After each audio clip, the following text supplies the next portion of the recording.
Good afternoon, everyone, and welcome to UNISON's Anti-Racism Charter Sharing Best Practice webinar. My name is Firdos Finch, and I am co-chair of the Eastern Regional Black Member Self-Organised Group. I would like to thank you for joining us for this lunchtime webinar. Just to remind you, this webinar is being recorded and will be shared on our new webpage, Making Your Employer Anti-Racist. Today, we bring together Black trade unionists and local employers to discuss the implementation of the Anti-Racism Charter. As a reminder, in Unison, Black is with a capital B is used in its broad political and inclusive sense to describe people in Britain that have suffered colonialism and enslavement in the past and continue to experience racism and diminished opportunities in today's society. This definition was agreed at our Black Members Conference as the preferred definition by our members. Before we get started, I'd like to make some introductions to our guest speakers. First of all, I have Stephen Moir. Stephen, if you'd like to introduce yourself. Hi everybody, I'm Stephen. I'm the Chief Executive at Cambridgeshire County Council and very grateful to Unison colleagues for the invite to join the webinar. Thank you, Stephen. Nicole, if you could introduce yourself, please. Hi everybody, I'm Nicole Rickard. I'm Head of Communities at East Suffolk Council and likewise delighted to be joining you all today. Thank you, Nicole. Josette Kennington, if you could please introduce yourself. Hi, I'm Josette Kennington and I am an employee in Cambridgeshire County Council. I'm also an active Unison member and member of the Eastern Region Self-Organised Black Members Group. Thank you. And Tim Roberts, if you could please introduce yourself. Good afternoon, everybody. My name is Tim Roberts, and I'm very proud to be the Regional Secretary for Unison in the Eastern Region. Thank you, Tim. To get us started, I'd like to call on you, Tim, first of all. Would you please tell us what the Anti-Racism Charter is and how it came about? Thanks, Ferdy. So I haven't got much time, but I want to start today by taking you, all of us, back to 1965, a year when Malcolm X was assassinated, when the first satellite went into the orbit of Mars for the first time, when the population of the world is less than half what it is now. And it was also the year, 1965, when the first Race Relations Act was passed in this country. The first time by law that discrimination on the grounds of colour, race, ethnicity or nationality was prohibited. And nearly 60 years later, the world has changed immeasurably. But sadly, we can't say that racism in the UK has been eliminated. And of course, the manifestation of racism has changed. Unison is a public services trade union, and I speak to members who perhaps started work in the 80s and maybe some in the 90s, who say that when they started work in public service workplaces in our region, that explicitly racist and abusive language was used by colleagues on a daily basis. When they would go to their locker in an area of their workplace which was only available to colleagues, to find racist graffiti scrawled on their locker door. And thankfully, that kind of racism is rare now. It hasn't gone away, but it's rare. But across the public sector, racism continues to manifest itself in ways which ensures that the lived experiences of black workers are considerably worse than those of their white peers. 3 years ago, the racist murder of George Floyd in America shone a spotlight on the manifestation of racism in countries across the world. And when we talk about Black Lives Matter, Unison doesn't just mean the criminal justice system. We've got, with a combination of occupational segregation, low wages, insecure employment, and hostile immigration policies mean that many black workers face a lifelong struggle to survive, never mind to thrive. So Black lives won't matter until we address the levels of unemployment in black communities, which is currently 3 times the national rate. Black lives won't matter until we address the worst outcomes for black workers when it comes to recruitment, redundancies, dismissals and pay. On average, a black male graduate earns 17% less than a white male graduate today in this country. For several years, NHS trusts have had to publish workforce data on race equality. And every year I'll read the data of mental health trusts, acute hospital trusts and community trusts in this region, and it is depressing reading. This year, hospital trusts in Hertfordshire reported that they are 3.5 times more likely to offer a white shortlisted applicant a permanent job than a black shortlisted applicant. A mental health trust in our region reported that they are 3 times more likely to discipline a black member of staff than a white member of staff. This isn't history. This is what's happening in workplaces today as we speak. And we know that as a union, our members in the NHS are not more likely to report racism than other public service workers in local government, in police, probation, in schools or colleges and universities. We know how bad it is in the NHS because employers have to report data. And if other sectors had to do the same, they would have data which is either as bad or probably even worse. The experiences of black workers cannot be solely attributed to a few bad apples in management. And as a union, we will obviously continue to support members to challenge individual acts of racism, but that in itself does not change workforce culture. So going beyond challenging individual acts of racism is a key reason why the Charter came into existence. To look at wider cultural, institutional issues in workplaces.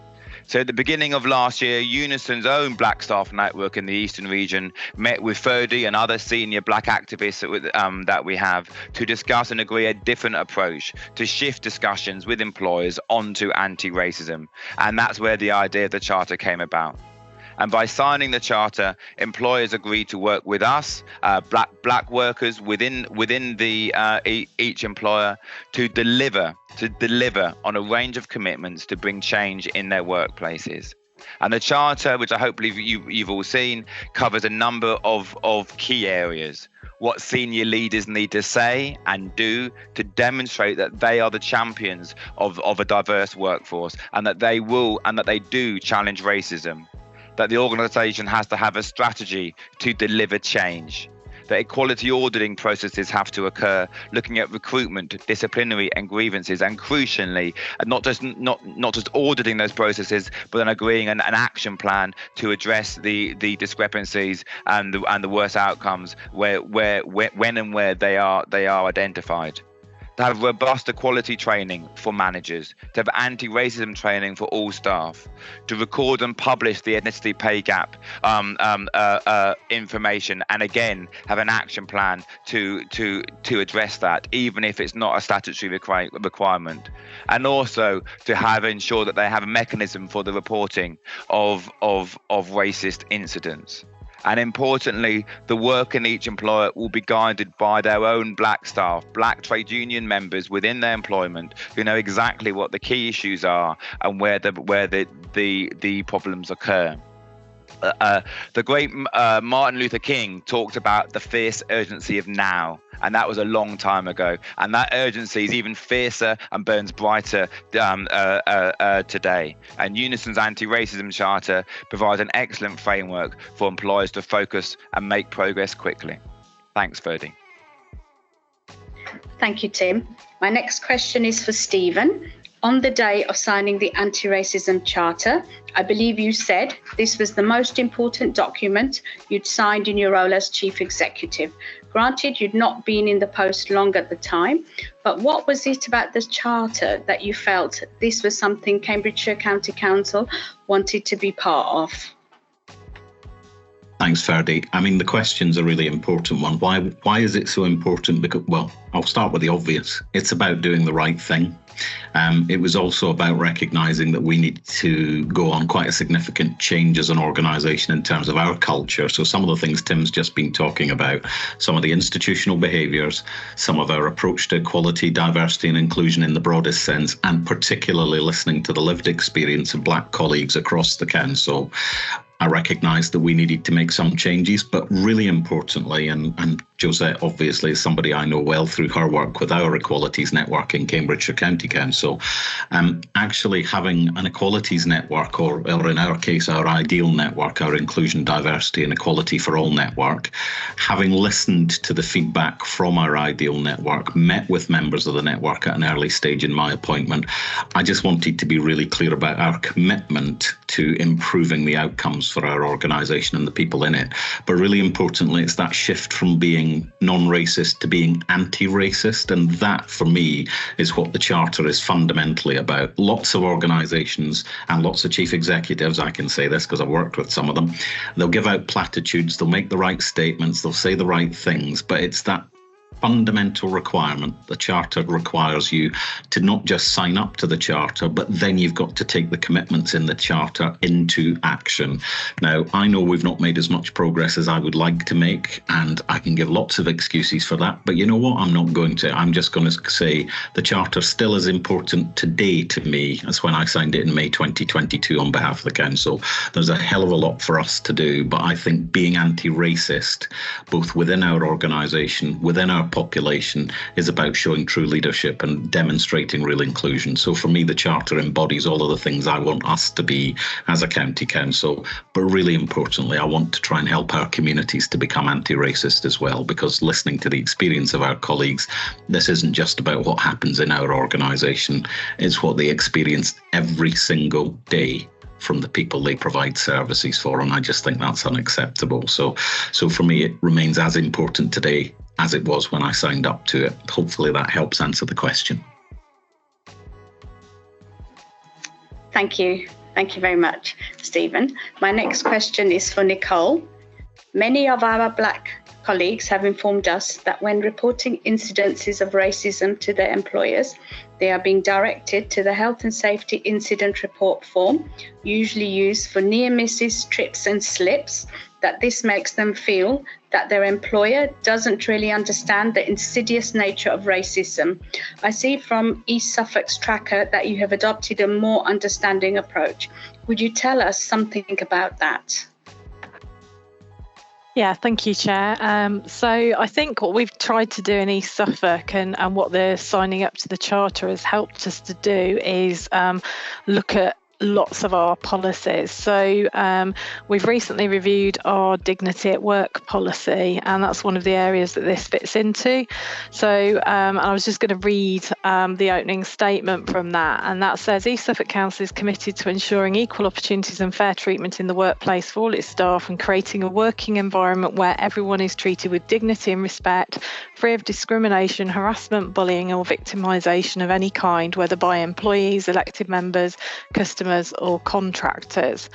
And the policy goes on to talk about things like a working environment where those things are always unacceptable, helping people to have the confidence and feel that they've got the right to raise a complaint where they believe they've been discriminated against, harassed, bullied or victimised, and that this will not be ignored but dealt with appropriately or fairly, and provide a framework for resolving complaints and stopping any behaviour that's causing offence or stress. But within our specific anti-racism Charter action plan, we've explicitly stated that any reports of racism would be quickly dealt with under our disciplinary procedures. So if there's a report of racism directly from an individual or from a colleague of theirs or a line manager, it'd be investigated promptly through that procedure. And I think the other bit that's really important as well to remember is supporting the individual concerned. So it's not just about dealing with the person that's done it. It's about supporting the person who experienced the racism. So linking them into our wellbeing service, require including counselling. But there's also something about understanding that whether it's a one-off incident or whether there's wider cultural issues within that person's team or service area. So we might, for example, want to look at putting in place development for the whole team or service if we felt there was a wider issue there. But I think, fundamentally, it's really important that the individual or individuals concerned feel that they're being heard, that they're being listened to, they're being heard, and that prompt action is being taken to resolve the issues that have been raised. So this really fits under two areas, our dignity at work policy, and we've explicitly referenced it in our anti-racism charter action plan. Thank you. Thank you, Nicole. A big part of the Charter is the publishing of the ethnicity pay gaps. In March 2022, Cambridgeshire County Council published the ethnicity pay gap for the first time. Stephen, what information is this providing you, and how will you use it to benefit staff and your organisation in the future? Thanks, Chair. I think actually pay gap reporting in the round, but particularly aligned to the Charter, ethnicity pay gap reporting is really, really important because, as we've known from years of doing gender pay gap reporting, the gap between men and women in the workplace was more substantial than it should be. That doesn't reflect the type of employer we want to be. So having that same granular detail around our ethnicity pay gap in the organisation is equally important, because it means we can look at, are there any underlying issues? Are there any particular problems around progression? Are there issues around job evaluation or fairness of pay generally for people in roles of the same kind? As you mentioned, we published our last set of figures in March of this year.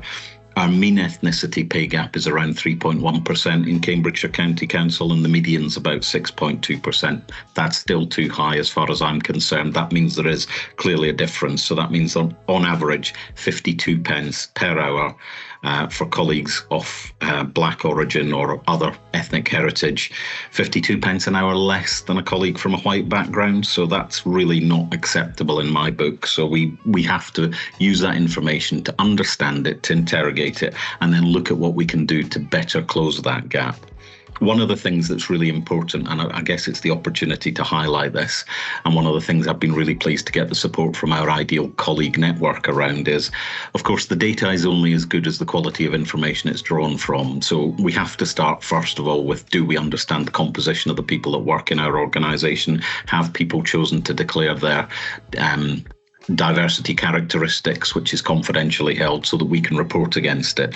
Part of the problem for us is that at the moment we've had some low levels of disclosure. It's obviously personal choice, but of course that means that some of the data and some of the information we receive and produce through the pay gap reporting can be skewed slightly.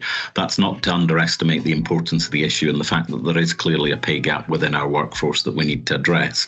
But of course, one of the other ways we can address that is making sure we've got a more complete picture of the workforce so that we know the information is accurate, so that we can target focused actions on checking out why we might have underlying pay issues, or why particularly colleagues from an ethnic minority background may be treated differently or may be paid differently. So I think there's two parts to this. One is the reporting gives it transparency, and it allows the organisation to be held to account by our members and indeed by our colleagues. And the other is it allows us to focus in on, we need better disclosure of diversity information by everybody employed by the organisation, so that we've got truly representative information to base our actions on. So I think it's got that joint benefit for us. But coming back to the fundamental, we do it again because it's the right thing to do. We need to know if we've got a gap. We know we have a gap, so we need to do something about it. Thank you, Chair. Thank you, Stephen. I'd like to bring in Josette now. Josette, as chair of your council's Equality, Diversity and Inclusion Group, how important is it to see this charter adopted, and what role does the group play in the success of the charter? Thank you, Ferdy. I have to say, when I was given a copy of the Anti-Racism Charter by UNISON's Eastern Region Black Members Group, I thought it was brilliant. Since the murder of George Floyd, the Equality, Diversity and Inclusion Network has been working with the Council to be anti-racist and do more to support Black staff and all staff impacted by discrimination. Cambridgeshire was already doing a lot of work on equality, diversity and inclusion. The Anti-Racism Charter confirmed that commitment to change things for the better and be accountable to do so publicly.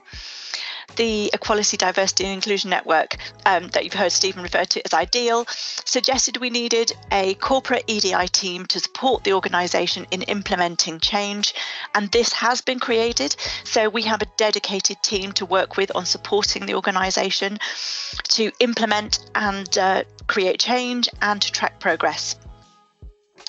We publish our gender and ethnicity pay gap, as you've already heard, but we also run monthly equality, diversity and inclusion conversations. These are webinars to increase staff awareness and promote good practice, and they're a great conversation to take part in. It's also supplemented by blogs. Some are written by the corporate EDI team and some are written by IDEAL, our Equality, Diversity and Inclusion Network.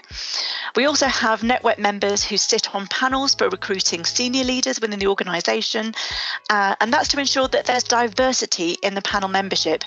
And I was really proud to take part in some interviews recently and to be smiling back at other Black faces who were there to be interviewed, to be that positive message about the council.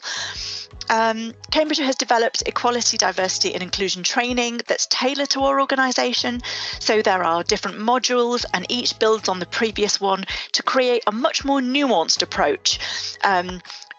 Previous EDI trainings have just been kind of off the shelf and very blunt, and they don't deal with the difficult conversations that we have to have. So following on from this EDI training that's been developed in modules, then there's further training called the Pillars of Inclusion that staff members can go on. We, the network, suggested reverse mentoring, and very proud that this year Cambridgeshire has implemented mutual mentoring where senior leaders and the members of the IDEAL network both take part. The senior leader is a mentee and we with the lived experience are mentors, but actually everyone benefits from the lived experience and or expertise of the other. So it's very much a mutual process. In response to a Black social worker coming forward to me and saying that other colleagues were experiencing racist abuse from service users and that her manager just didn't know what to do with it, Cambridgeshire has created a violence and aggression toolkit saying that no member of staff need tolerate racist abuse by a service user. There is a process to report this and guidance for managers on how to support staff and address the behaviour of the service users. It benefits all staff who experience discrimination. So what I'd say is, if you are an employee listening to this, nothing is going to change unless you get involved. You have to speak out about things. There's not necessarily an unwillingness to change, but sometimes there is a fear of getting it wrong. You can work with your employer to get them to make the changes that we need. And I would urge all UNISON members and employers out there to sign up to the Charter.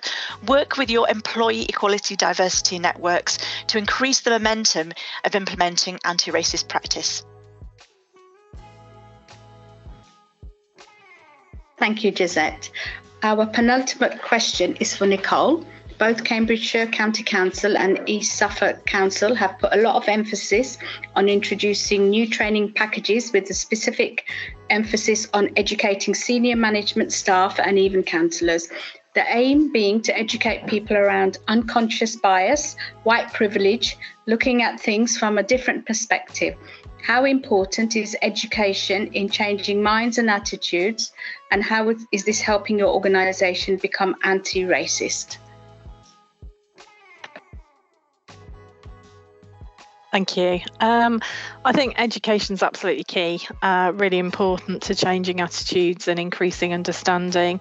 I mentioned that we've done several things as a result of signing up to the Charter, and I think it's been a really good catalyst in terms of helping us to look at a number of areas and a number of sort of policies. So we've developed a new equity, diversity and inclusion action plan, which focuses on 3 key themes. So it's about East Suffolk Council as an inclusive employer, East Suffolk Council as a community leader, and East Suffolk Council embedding equality in all we do. And it's really interesting. When I was thinking about this workshop, I was thinking about how much within the action plan is around myth busting, about sharing and understanding lived experience, and there's a focus on all staff and councillors taking responsibility to increasing both our own understanding but also the understanding of groups within our communities. And I wanted to sort of focus on that a bit because for those of you that don't know, East Suffolk covers the area that runs from Lowestoft to Felixstowe on the coast and then over to Framlingham. And it's a really white district. It's more than 96% of our residents are white. So there is a lack of diversity from an ethnicity point of view. And coming as I did from Leicester and Leicestershire, that was a bit of a shock because, as you can imagine, the population profile is slightly different in that area. And I think what that means is that we have to work a bit harder. We have to work harder to understand the different experiences, needs and wants of Black staff and Black residents.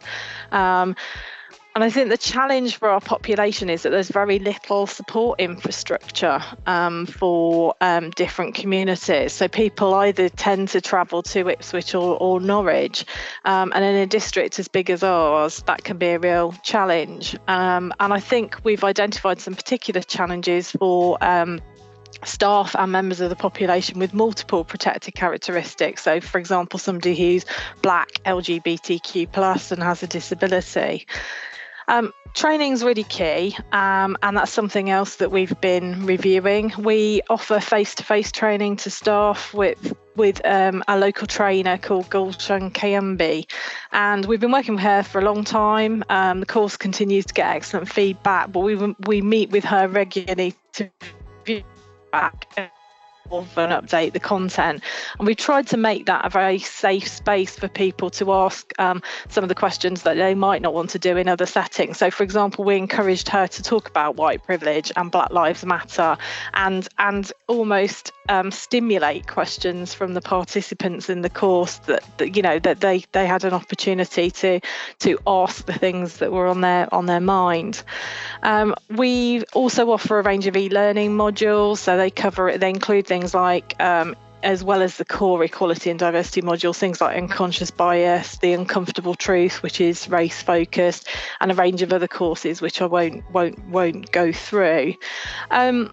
We've made progress, but I think that we've still got a way to go. And I think, very much like Stephen said, we're part way along a process, I think, and we're on without wanting to sound too X Factor, we're on a journey, I think, to improve. But I think the main thing is that the commitment is there to do that.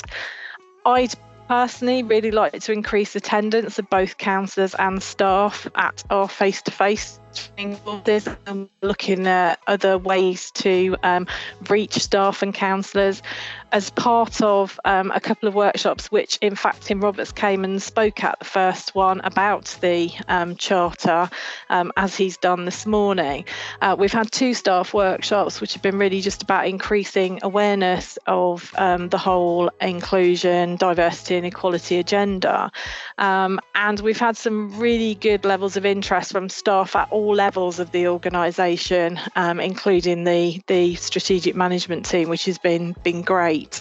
But we are weaving in, we're kind of learning all the time. So the group that are working on this, we've got a Services for All group which covers this, and that includes champions within each of our service areas.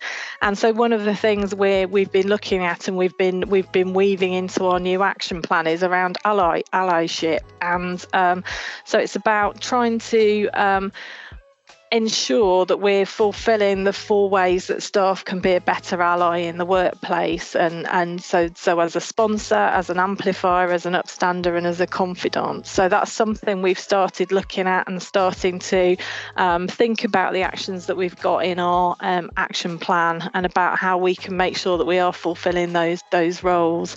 I think hearing voices is really important. So hearing the voices of those with lived experience, a couple of people have already referred to that, and I think that's a key thing for us, is really helping people to understand what's happening. And we recently, as part of the first workshop, we had a couple of young people that we talked to about their experience of racism in Lowestoft, and they were very eloquent. Our previous leader and cabinet member for communities went out and talked to those young people about their experience and fed that back at the workshop. And I think things like that are really important, that people sort of seek out different views and perspectives, and that is used to inform what we do next. So we're part way along this journey. Again, I've gone all X Factor, but we've got lots still to do.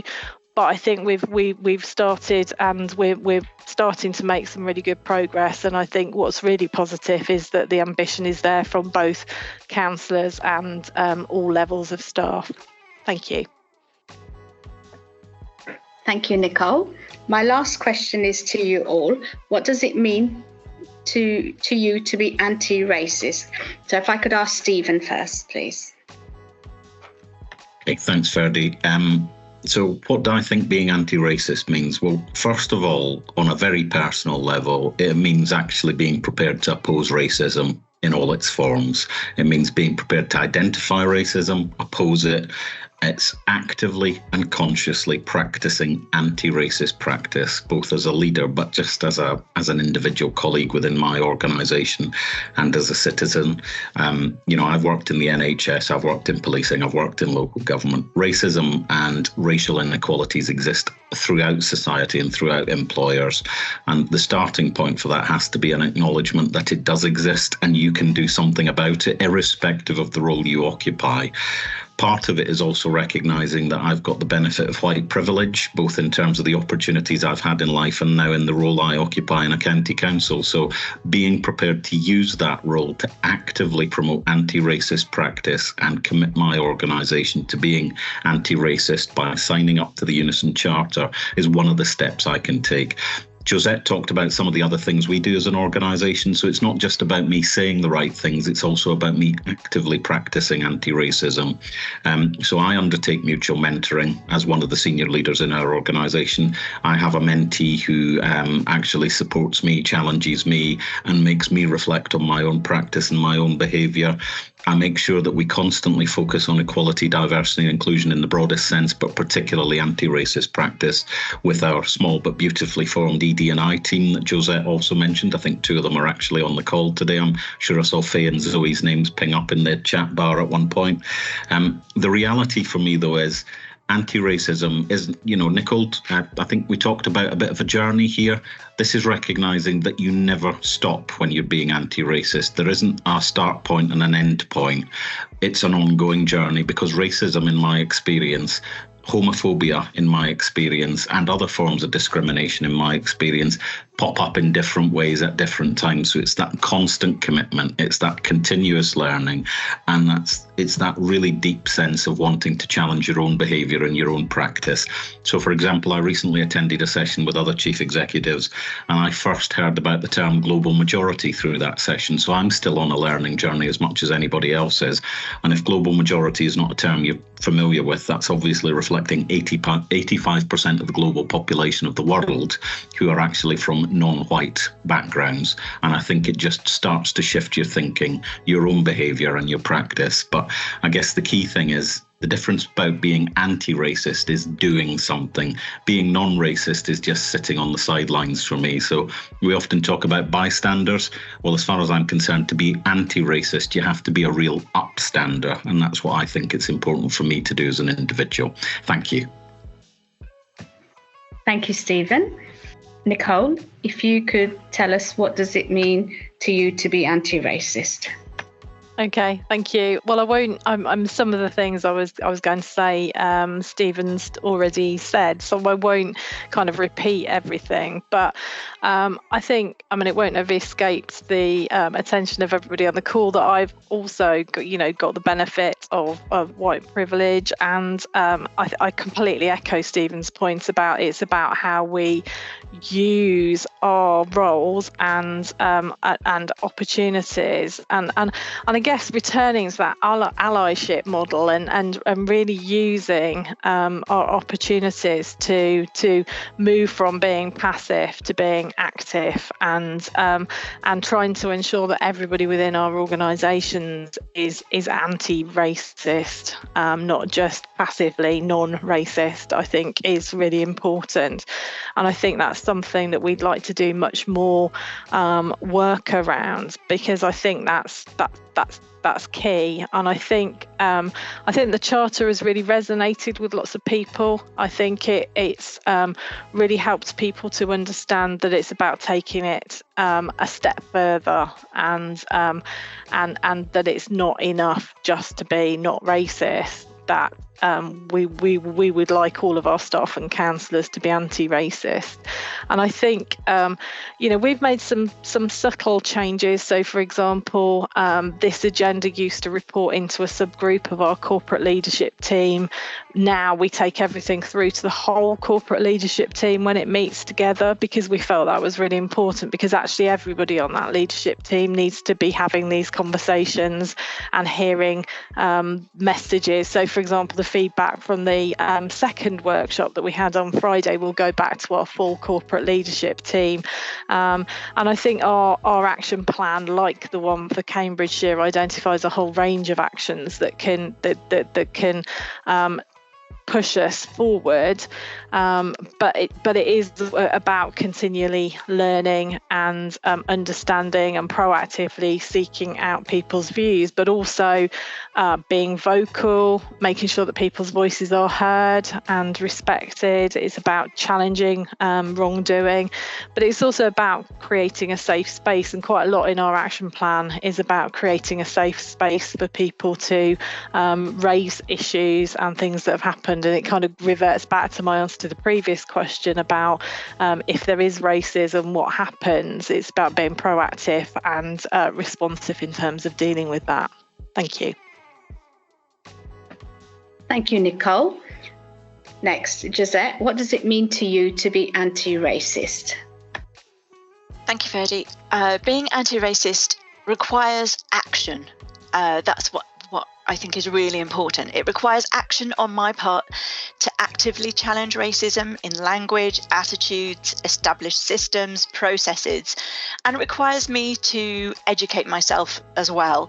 And while I am a Black woman on this call, that does not excuse me from educating myself. There is a lot more to learn about, but that's reading books, listening to podcasts, watching TV programs.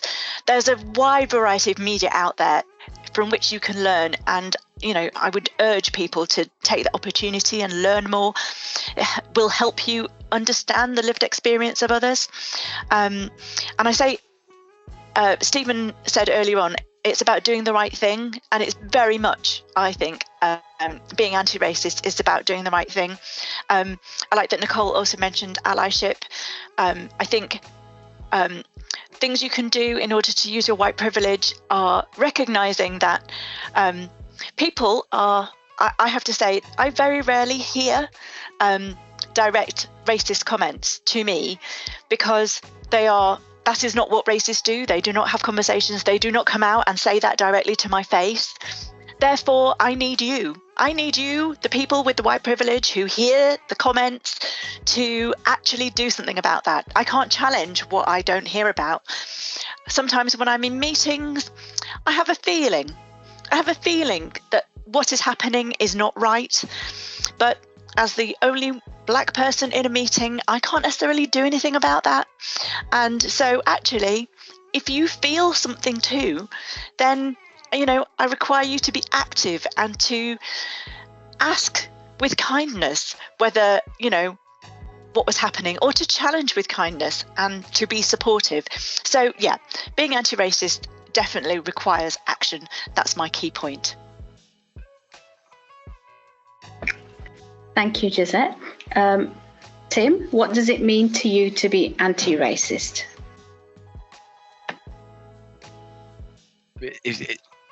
It's hard to add anything to the three contributions that have just been made. I'll just kind of reflect on kind of where we have become, where the public service organisations have been over the last few years. In 1999, I was working as a student welfare advisor in a university, and the Macpherson report into the murder of Stephen Lawrence came out, and it said something which had been patently obvious to me and every other black worker in the public sector for years. That institutional racism existed and was having an effect. And what happened then for the next few years was that employers, some willingly, some begrudgingly, started to take action. There was legislation around employers having a positive duty to do something different around challenging racism and other forms of discrimination. And then kind of the austerity hit in 2010, and sadly a lot of employers in the public sector took their eye off the ball. They focused on responding to the challenges of austerity, of Brexit, of the pandemic, and actually they stopped working on issues around equality and diversity, stopped funding issues. As Nicole said, leaders stopped seeing it as their personal responsibility. And so for individuals, yes, we all need to challenge racism when we see it to become anti-racist. And as organisations, anti-racist employers need to be constantly looking around to see what they can do to challenge racism. First thing there is around talking to black workers within their own organisation about what their experiences are and what racism means to them. Anti-racism is around for employers identifying and then utilising tools, strategies and plans that will reduce and hopefully eliminate differential outcomes for black workers compared to white workers. If it was simple, if it was easy, it would have been done by now, wouldn't it? So the work is there and the work has to be progressed. What is 100% clear, fine words, sympathy, thoughts and prayers, none of that actually makes a difference. It's about action and it's about doing something and rolling up your sleeves, having uncomfortable conversations, being prepared to be challenged and actually getting on with the work in hand. Thank you. Thank you, Tim. I'd now like to open the floor to questions from our registered attendees. We just ask that you, obviously we only go about 15 minutes, so keep your questions short. First is Jonathan Dunning, please. Thanks ever so much for that wonderful presentation. It was really interesting hearing what's been going on in other local authorities. We've struggled to make any progress in Norfolk County. And part of the reason for that is, we believe, is there isn't the political will to be positively anti-racist.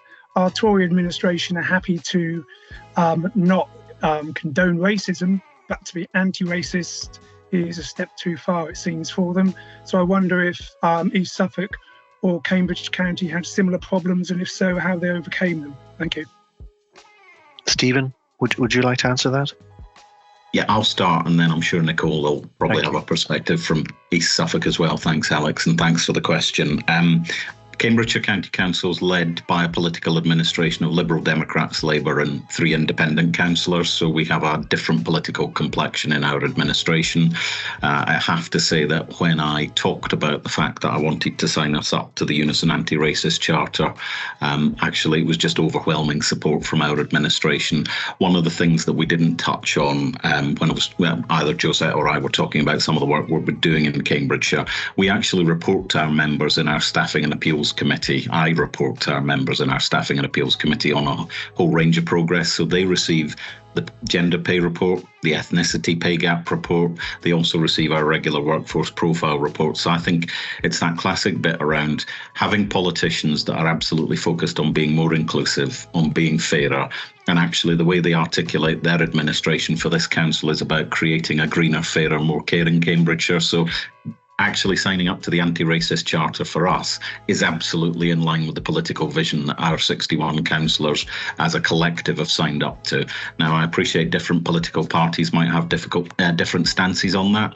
In the nicest way of saying that, that's where I think senior officer leadership needs to step up and step in. So back to the bystander versus upstander, I think that's for chief executives and executive teams to actually step in and say, well, okay, so members, you're ultimately the people that set policy, strategy and direction.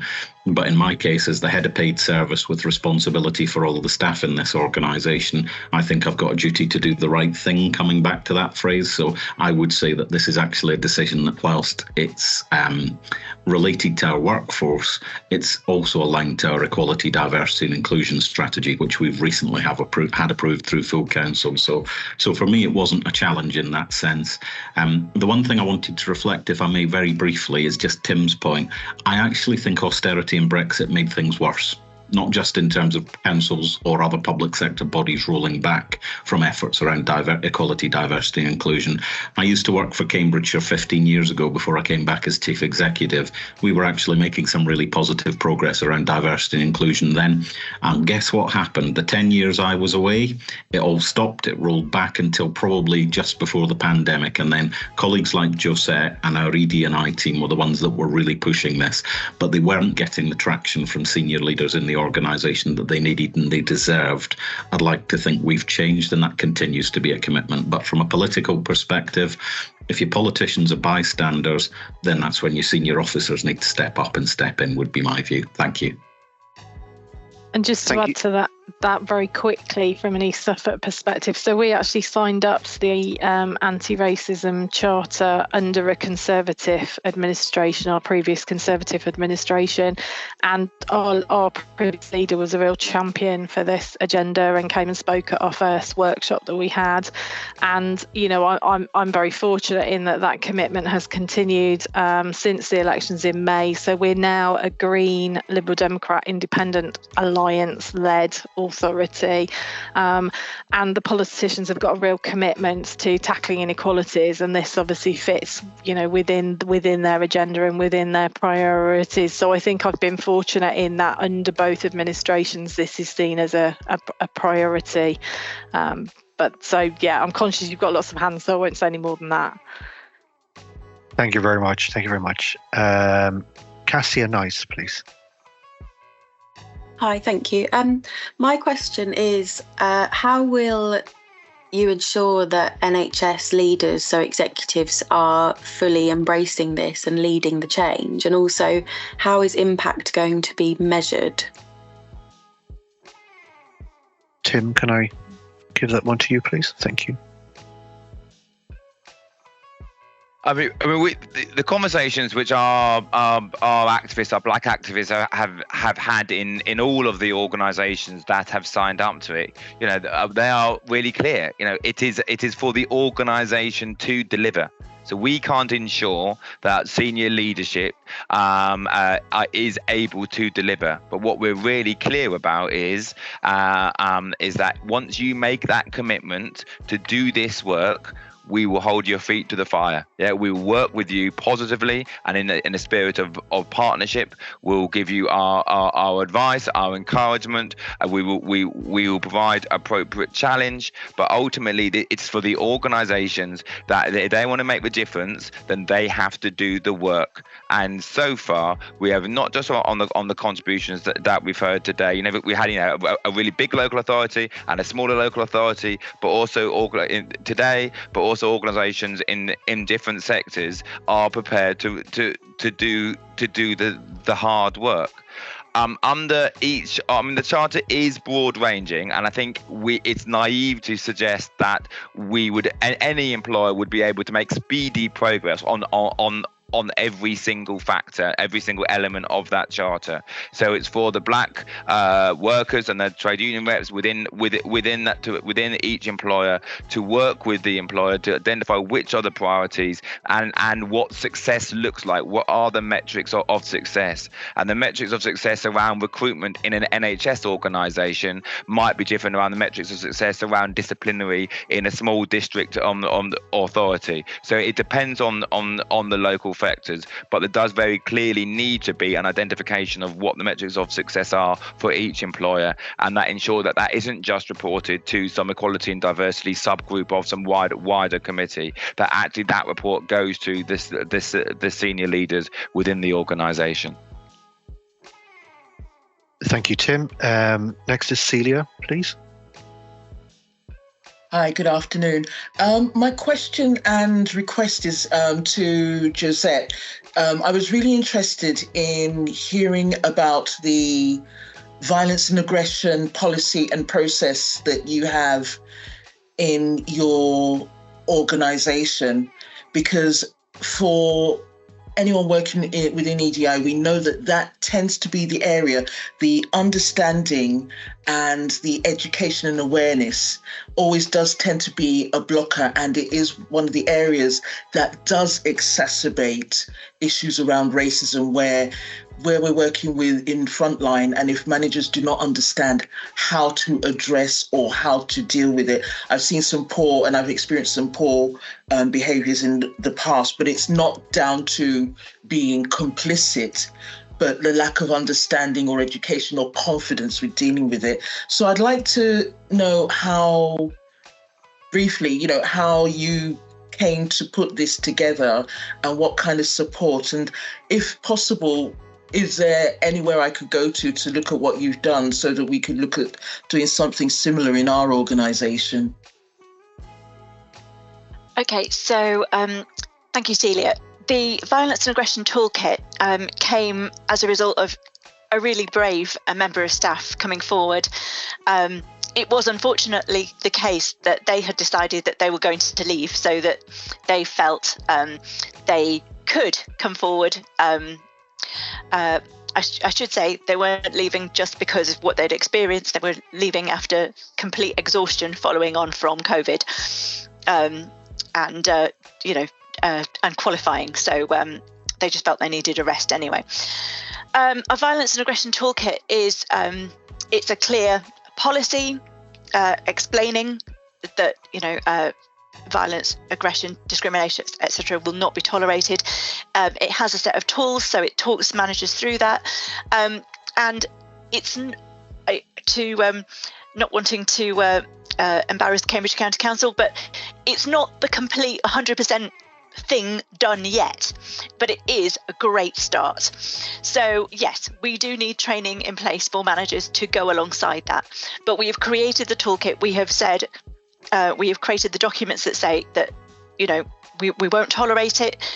We're encouraging our staff to report, and now we have something, when the staff report it, then we can measure how effectively managers are actually using that toolkit to meet need. So it's only been quite a short time that's been in place, a few months. So we haven't measured the effectiveness of it yet. And I think there's more that we can do in terms of delivering training. But as I said, we have our focused EDI training and our pillars of inclusion. And there is a corporate vision from the top down that we will be a compassionate and collaborative organisation, so that actually we expect all of our managers to be managing in a compassionate and collaborative way. Started, but more work to do. Stephen, did you want to come in on that?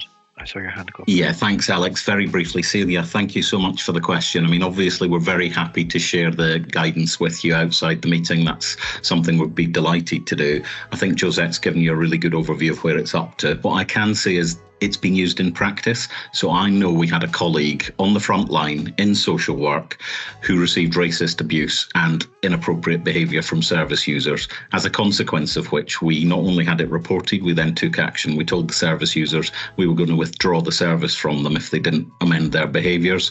They ended up providing a written apology and verbal apology to the member of staff. Things have settled down. We will continue to monitor it. But it's actually, it's back to Josette's earlier point. It's backing up the policy words with action. So that's one of the instances. That maybe gives you an idea. I'm personally aware we took that action because I asked the questions, and that's something I'd expect all of my corporate leadership team to do. But having been an ambulance service deputy CEO, I recognise the challenges you're facing particularly. So we're very happy to share what we've been doing with you if that's helpful. Thank you, Stephen. Next question is from Paul Pearson, please. Yeah, thank you. So my question or comments really come on from the back of Cassie's and other comments that we've had so far, is about measuring success, measuring improvements, because in the healthcare particularly, there seems to be a movement towards dealing with issues of EDI all issues in a more compassionate, but also just in learning culture, doing it informally.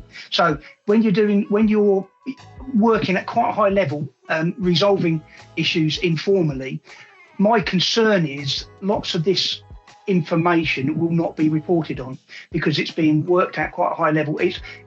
How do you measure success when it might not be reported to senior leaders? There might be an awful lot of work going on with trying to resolve issues which are not then being collated. And when you look at the general measurements reported on, there could be a lot of issues being swept under the carpet as a consequence. Thank you, Paul. I'll put that one to Tim, please. I think the most important thing for me, the start of that journey, is organisations giving their black staff the confidence that they are going to do something about it. You know, we know that our members say to us that they are tired. They are tired of making the reports. In the NHS, they're tired of putting in the Datex reports. They're tired of raising to management about the number of times that they've been explicitly racially abused by service users, particularly those that deliver statutory services. And actually, they aren't going to be paid. You know, black workers have only got a certain amount of patience. And if you raise issues with the employers once, and the employers haven't done anything about it, they very rarely come back a second or a third time. So how we change that culture, I think the first thing is some of the issues that we've talked about today. So senior leaders, you know, and I was at the workshop which Nicole referred to in at East Suffolk College. It was opened by the Conservative leader of the council then, who I would say gave one of the most powerful contributions around why equality was important that I'd ever heard from any politician of any colour. Of any political colour, I mean.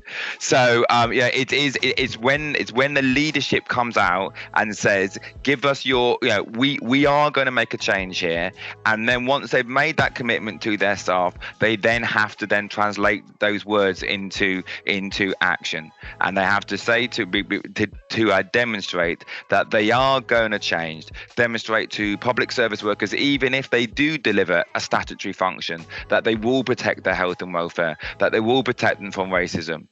So it's around translating the deeds into actions and understanding that they often won't get a second chance, and they definitely won't get a third chance. Thank you, everybody, for your questions.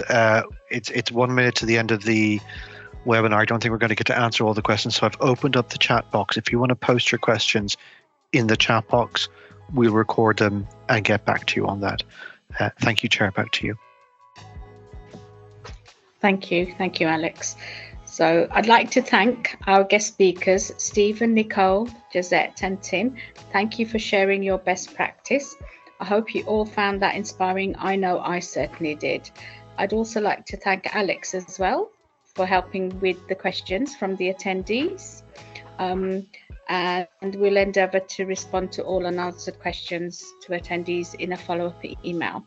So That concludes the webinar. Thank you very much for attending. Goodbye. Thank you.